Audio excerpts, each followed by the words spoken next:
Welcome to the Talking Sports Law podcast, created and produced by K&L Gates. Each episode features a discussion of legal issues from the world of sports, interviews with sports law professionals, and analysis of recent trends.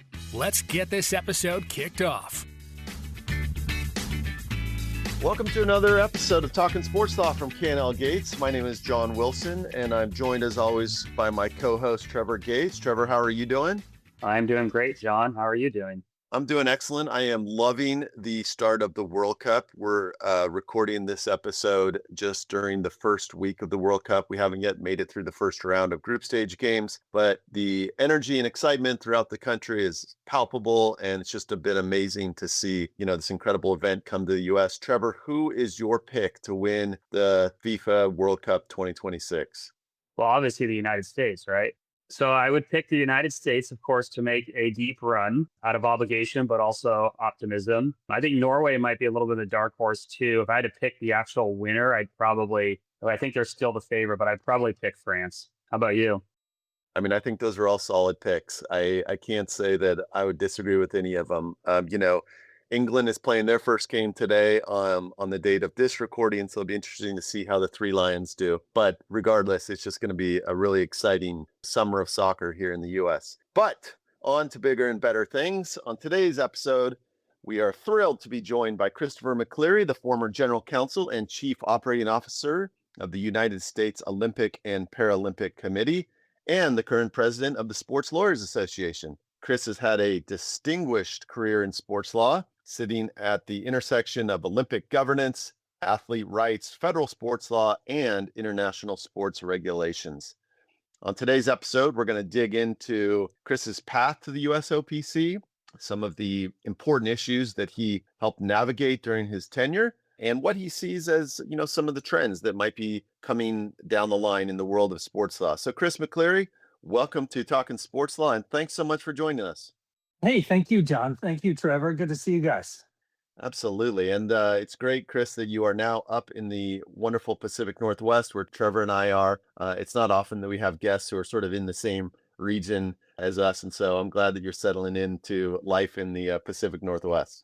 And the PNW, I have to tell you, my wife and I, for whatever reason, we've had it on the brain for years and years, and we didn't know how or when exactly, but been here for just about a year now. And I'm not trying to pitch it to everybody around the country, but it is as beautiful as I was hoping it would be. That's great. Well, Chris, let's start with just kind of some of your background. And, can you talk a little bit about the path that you took to becoming the General Counsel and the Chief Operating Officer of the USOPC? And how did you become interested in sports law? Yeah, man. I'll try to keep this super brief, but in retrospect, you look at what you've done in a career or in lots of other ways, and it seems like, well, sure, USOPC, that's what you would do. But that was no part of the plan when I was a law student or somebody thinking about going to law school. The answer for me, I'm teaching a class at UW School of Law. Sorry, just pitching that a little bit. If you're a sports law practitioner, you'd like to get involved in a sports law class there just as a guest shot, reach out. I'm on the faculty directory, but I'm always talking to people about how you break into sports law. And what I come to believe is there are two kinds of happy lawyers in the world. And I'm looking at Trevor and John both. I'm going to test my theory with their facial expressions. But one kind is the kind of lawyer that finds the area of law that just absolutely does it for them. And then you can work in a number of ways for a number of clients, and you can always really be satisfied. I've got a friend for whom bankruptcy law, I don't know why it is, but that's it. And he is so good and he knows it. So that's one kind of happy lawyer. I went to law school thinking that I was going to be an IP lawyer. I'm going to be a copyright trademark guy. And what I came to learn, there's another kind of happy lawyer, the other kind, I think, which is it's not that you love one area of the law so much. It's that you really love who you're working for and you care about what you're working on. And that's a way for people who are not the most brilliant legal people in the world, and I'm talking about me, to really thrive in the legal industry. So the story is, John, I started a law firm, IP stuff, went in-house at Visa to do advertising law. Visa was really growing its sponsorship portfolio back in those days. They had been Olympic sponsors. They just had signed on with the NFL. I got involved in that work and slowly realized that sports in general, but the Olympics for me, for the Olympic work was so meaningful to me as I was getting along in the careers. My little kids were growing up and I could see what sport was doing in their lives. And then I look at Olympic athletes that we were supporting as a sponsor, even way over on the edge of the Olympics as a sponsor. I could see how important sport was in their development as humans, in the development of the people that they inspire and that care about them. And so I'm standing here now as a believer in the power of sport. So over years, I found my way to the center of sport, or one of the centers, and that was signing on at the US then Olympic Committee to try to wrangle its legal operations together. And then we added the rest of our name, US Olympic and Paralympic Committee. And it, it's the most fun work I could imagine doing. So I'm standing here now on the back end of that, full of gratitude. Well, I think, Chris, your theory absolutely checks out. I think that is a really great articulation of happy, satisfied, and fulfilled lawyers. And I think, speaking for myself and hopefully for Trevor too, we are grateful for the clients that we get to work with, and that helps make our day-to-day life very interesting. And we also get to work with great people. So thankfully, we sort of check the box on both of those criteria. Now, Trevor may dispute that he has to work with me, so that doesn't qualify as working with a great colleague, but we'll save that conversation for another time. The great clients we have make up for the working with you, John. So that it's not the end of the world. We get through it. But yeah, I mean, I couldn't agree more. It's also a great way to put it in perspective, Chris, particularly for maybe our listeners that are trying to decide, okay, how do I get into sports? What type of law do I want to get into, right? What do I want to do with the next 5-10 years of my life? So appreciate that. Yeah. Jumping more into sort of, I don't know, the nuts and bolts of the legal profession, right? Could you give us a brief overview of your role as general counsel of the USOPC and maybe what a typical day looked like, if there ever was a typical day? And if you could throw in and maybe for our audience, explain how the USOPC's legal function might differ from, I don't know, other more traditional professional sports franchises in the US or elsewhere. Yeah, it's a great question. And it's it'd be a whole class. I think I'm thinking about back at school.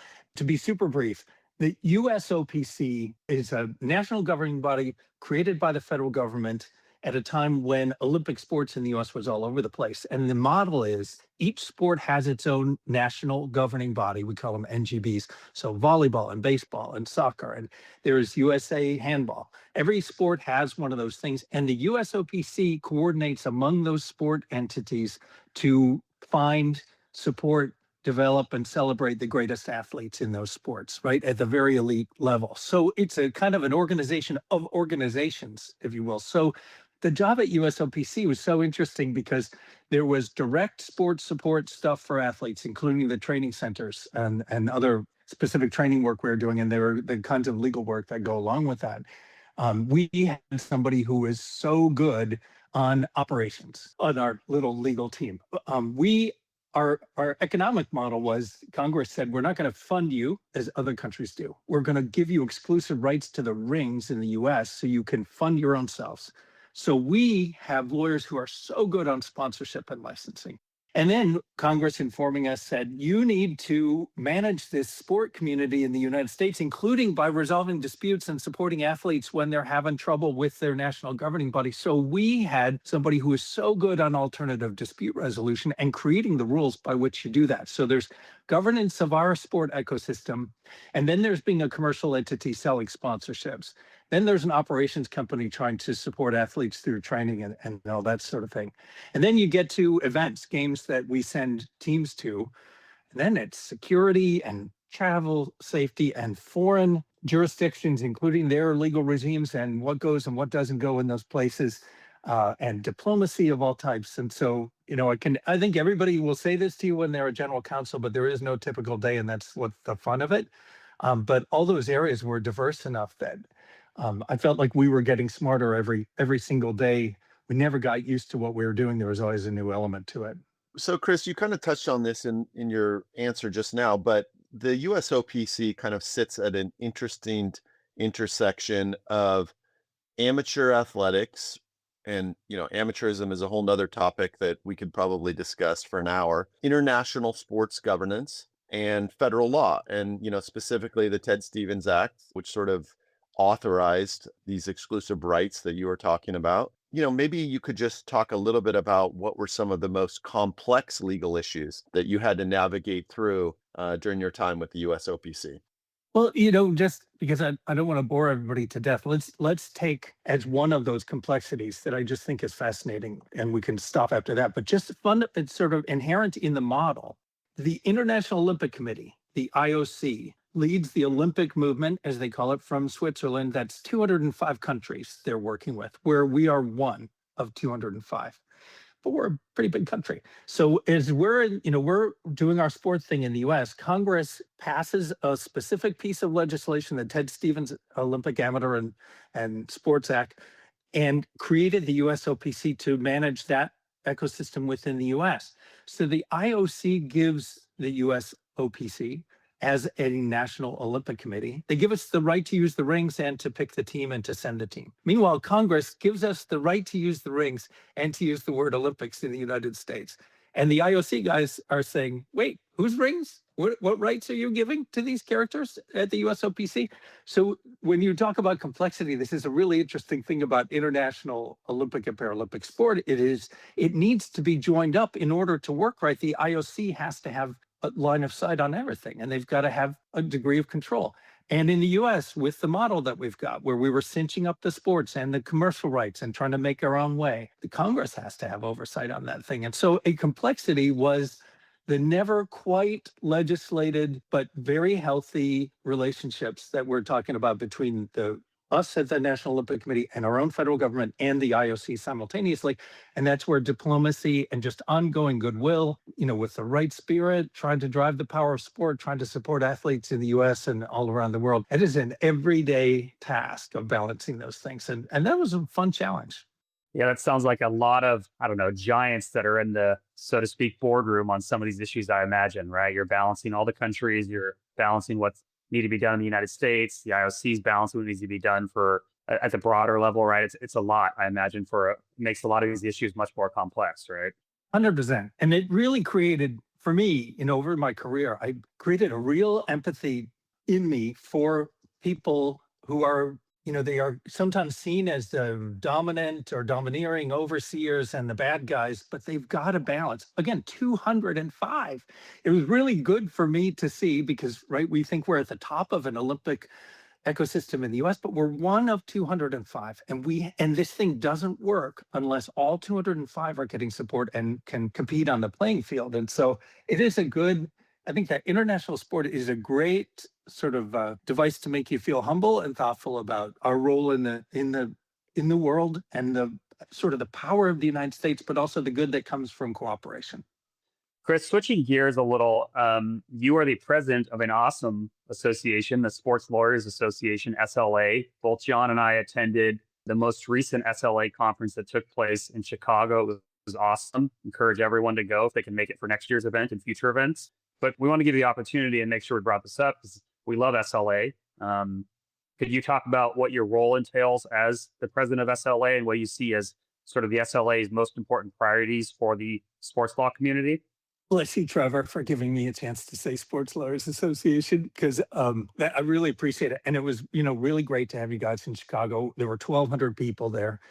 The role that you're talking about, I'm really just working for the board. I was added to the board of the Sports Lawyers Association and took this role as president to kind of serve it and help it get its important work done. And that's what I would love to make sure people are aware of. If you would like to be a part of the sports law industry, if you're a student thinking along those lines, if you're early in your career and you want to develop and build your network as a sports lawyer, whether as an in-house practitioner at a team or a league or a players association or at a law firm or in academia, this is the one place where all the people doing the most interesting work mix it up. And John and Trevor, you saw it in person. People are literally mixing it up and bumping into each other and renewing old friendships. But I just want to underline, all year long, the Sports Lawyers Association is putting on programming, in-person events, webinar events, other kinds of content online in different parts of the country and in all different areas of sports law. And our little industry of sports law now has become so diverse and so dynamic, I think. Telling people it's get in, get better, give back. That's what we do. So I'm at a part of my career where my priority is sort of is helping people get in is who's next in this area. Because you guys both know that your friends who are not touching sports law look at you like you're the lucky one. You're sports law. What? That's cool. And it is cool. I mean, we have to admit it to ourselves. But so helping people demystify that and get involved in ways that mean something to them is really my favorite. But what I want to say to anybody listening is if you're interested in this field, please go to sla.org and find us and start looking around, get to know us. Yeah, and I'll just echo what you said about the very helpful and informative resources that the SLA puts out throughout the year. I love watching the Sports Shorts series from Bobby Hacker.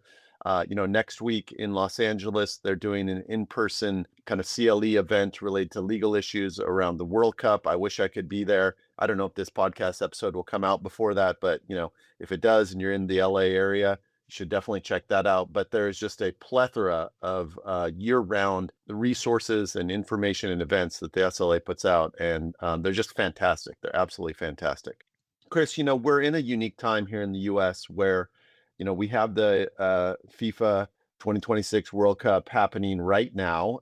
We've got the 2028 Olympic Games coming to Los Angeles on the horizon. What would you say from the vantage point of the USOPC? What are some of the biggest sort of legal or governance challenges that come along with actually hosting games here on home soil in the U.S.? Yeah, boy, it's such a timely question. And there are so many areas of sports law, I think, that are really developing and changing. But when we talk about hosting international events in the US, this is a great time for all of us to go to school on the FIFA's experiences here during this World Cup. And I don't know if you bumped into it, but we have a number of SLA members are involved in FIFA in the United States, leading the World Cup 2026 specifically, and in a number of cities across North America, as you know. So, I think in the current climate, we can't ignore sort of the pushes and pulls that are going on overall. So immigration and the availability of visas for people to compete or to come watch or to officiate, right? We've seen those things coming up. And I will tell you, all my career, I was involved in FIFA World Cup as a sponsor and in the Olympics and the summer games or at the Olympics. This is the second time I think I've seen them trailing FIFA World Cup in the same area. And so I can remember in Brazil, it was the 2016 games, 2014 World Cup. And being a sponsor of World Cup in 2014, we learned some stuff in Rio that really helped when it came time to host or to play in the for the Olympics. So now, to your point, John, now USOPC is partnered with LA 28 to organize the games in the US. And you can see LA 28 is not too early for them to be trying to make arrangements that they can, trying to smooth paths where they can. And I think right now, they're spending a lot of time thinking about making sure that the world can come to the US and be welcome and safe and have a great time and compete at the very highest level. And that's probably the biggest thing. Operational stuff we can figure out, but that kind of thing takes cooperation and diplomacy. And so I'll be very interested to see what they can learn here from what we see this summer. Yeah, it never ceases to amaze me how much effort goes into some of these events. I mean, you attend them growing up, right? You sort of understand the scale, but as this will be my first FIFA World Cup, right? As you start to see it play out, you just look back at the number of hours, the number of issues you went through, everything you had to work and figure out leading up to it. It's both exciting, but it's a lot of work, right? Well, you said it. Nobody knows. Except those, we're thinking of our friends who are at the Seattle Organizing Committee and, right down to putting pieces of tape on the ketchup bottle in the lounge at the stadium to protect the brand of the FIFA sponsor. There's no detail too small to worry over during these days. Definitely. So, Chris, for our young lawyers or maybe emerging lawyers who want to work in Olympics or international sports law specifically, what experiences or credentials do you think are best prepare them for that path? You talked a little bit about how important it is to build your network, right? Attend events like SLA, meet people in the industry, but are there other sort of substantive things that you most commonly see or credentials, background that you think are particularly helpful if they want to look to Olympic work or international sports related work? Yeah, it's a great question. And it's a thing that we spend a lot of time talking about and thinking about. I mean, this is what I would say. You heard me say, happy lawyers, really good at an area and love that area of the law, or really like the place that you work. And people that want to get involved in sports law are thinking about the second, right? They're thinking about, I would like to be a lawyer if it was in sports, which is totally legit. I take that point. But if you want to be in the sports law environment, you have to be mindful that, as we oldsters always say, there is no such thing as sports law. It's law applied in the sport realm. So if you want to break in, you got to be good at something. You got to be good at something that you can take into this conversation and into this community, right? If I grew up as an IP lawyer and tried to bring value that went through sponsorship to commercial work and then broadly into sport, that's one path. But I think that's the way that we find most of the people doing this work it's because they bring an expertise that is needed. So that's why getting involved in networking and talking to people in the industry is worth it. You'll see that in the 70s and 80s, labor lawyers were needed in all kinds of ways in sport in the US as the sport economy was growing. So that was a thing to watch. Now and then IP, and I think licensing still is huge because the commercial side of this industry is huge. But land use, real estate, labor law, antitrust, these areas all find their way into sport. If you can really bring value in one of them, I think that's how you start. And then you see what you can bring to the table. What I say, if you think there's an area of sports law you want to focus on, I don't know what it looks like to you guys, but collegiate sport in the US is such a cauldron of, I don't know what. I mean, just mixing and mixing every day. And it seems like every day something new. I don't think this is going to be all boiled out in the next 5 years. I think for the next 5 to 10 years, this may be, from a legal perspective, the most fascinating part of sport. And we can get to a long list of other ones. But I think, that the whole thing around NIL and what does it mean to be a collegiate athlete? And then when you get to, is there such thing as an amateur athlete? It really is going to, not only is it interesting, it's going to change. As we all know, lawyer work comes when people are not sure what the rules are or should be. And Trevor, I'll just add on one other potential credential or experience that someone could look at if they're interested in getting into sports law, and that might be taking Professor McCleary's class at the University of Washington School of Law. That could hurt as well. All right, Chris. Well, that is the sound of the whistle, which signifies that we have reached the end of our regular time, and we're going to be going into our overtime session. And in overtime, we are going to toss you a few rapid fire questions that may or may not have anything to do with sports law. So, Chris, are you ready for overtime? All right, let me have it. Now that you've moved to the Pacific Northwest, what has been your favorite activity? Oh, I came here to be on a bike or hiking in the woods or on a kayak, and these are my 3 favorite things to do. Chris, what would you say is your go-to guilty pleasure snack food? It's actually a problem for me because there's no 2 ways about it. What I miss the most, I miss so many people in Colorado, but what I miss is In-N-Out Burger. And the closest one is almost in Portland. I don't know what we have to do to fix that, but I'm going to be on that team.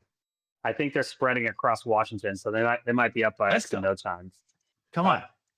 Chris, this might be a hard question for you to answer, I'd imagine, but what is the greatest live sports moment you've ever been a part of? Man, that's another class session. And nobody wants to hear old war stories. So let's do this. I'm thinking of World Cup as we are here now and what it means we were talking about hosting an international event.